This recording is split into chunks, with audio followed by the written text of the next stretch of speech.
Shalom, bienvenue dans Rema Podcast.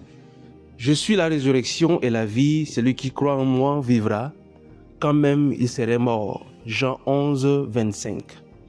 Ô mort, où est ta victoire? Ô mort, où est ton aiguillon? 1 Corinthiens 15, 55. Pourquoi le chrétien devrait plus avoir peur de mourir? Donc aujourd'hui, nous allons aborder un thème très important dans notre marche avec le Seigneur, dans le christianisme, c'est la mort. Pourquoi le chrétien aujourd'hui a toujours peur de la mort ou est surpris par la mort? Et donc, s'il existe une peur universelle, c'est bien celle de la mort. Elle est la peur qui se cache derrière toutes les autres. La peur de perdre quelque chose, de perdre quelqu'un, la peur de souffrir, la peur de l'inconnu. Et donc, depuis la chute d'Adam, l'humanité considère la mort comme une tragédie absolue. Mais une question mérite d'être posée.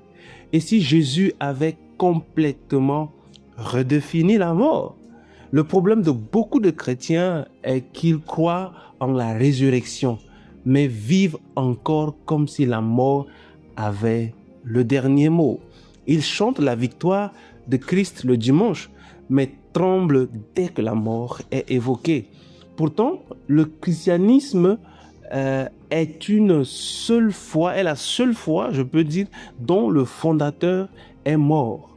Il est ressuscité et qui a promis la même victoire à tous ceux qui lui appartiennent. Alléluia. Donc aujourd'hui, le Saint-Esprit veut renouveler notre regard sur la mort. Alors nous allons aborder quelques points. Le premier point, c'est que la mort n'est plus une fin, mais un passage. Alors avant la croix, la mort représentait la séparation d'avec Dieu. Après la résurrection de Jésus, elle est devenue pour le croyant une porte vers la gloire. Alléluia. Donc Jésus n'a pas supprimé la mort physique. Il lui a retiré son pouvoir éternel. Et cette révélation que j'aimerais partager avec nous, c'est que notre génération prépare tout, c'est-à-dire une carrière, une retraite, une maison, un héritage. Mais très peu de personnes préparent leur éternité. Nous avons appris à prolonger la vie, mais pas à comprendre ce qui vient après. Pour le chrétien, mourir n'est pas disparaître, c'est entrer dans une réalité plus grande que celle que nous connaissons. Et au deuxième point, la plus grande victoire de Satan est de faire craindre une mort que Christ a déjà vaincue. Hébreu nous dit que Jésus est venu délivrer ceux qui étaient toute leur vie retenus dans la servitude par la peur de la mort. La peur de mourir est une prison. Elle pousse certains à vivre dans l'angoisse permanente.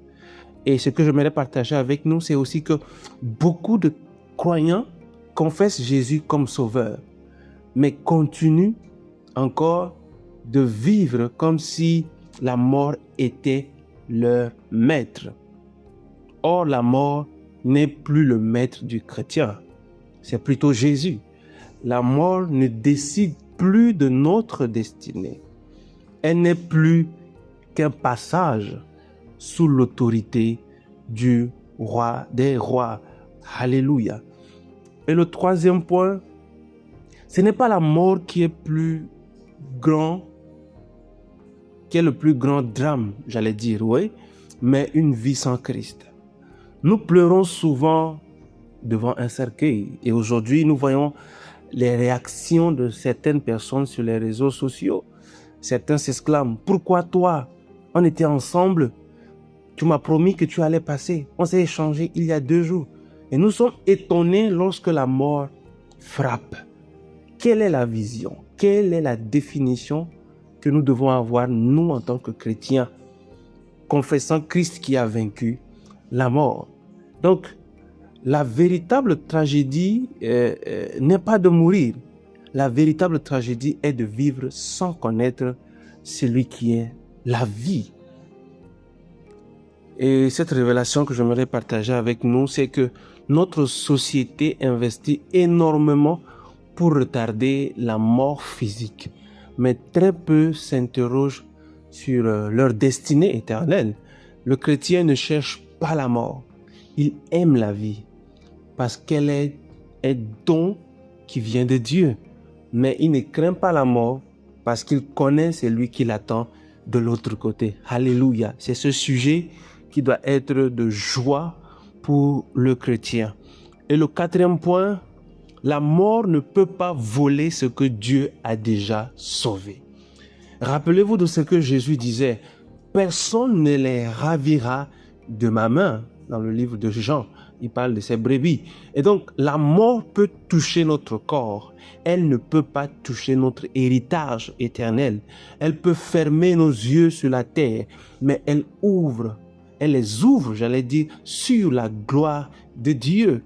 Alors retenez ceci avec moi, c'est que le monde considère la mort comme une perte. Par contre, le ciel la considère souvent comme un retour. Alléluia. Un retour à la maison, un retour à la cité céleste. Pour le croyant fidèle, la mort n'est pas une défaite. C'est l'entrée dans la récompense promise. Voilà pourquoi Paul pouvait dire, Christ est ma vie. La mort ou bien mourir est un gain. Alléluia. Le point 5, redéfinir la mort, c'est redéfinir la vie. Celui qui n'a plus peur de mourir commence enfin à vivre pleinement. Pourquoi nous disons cela?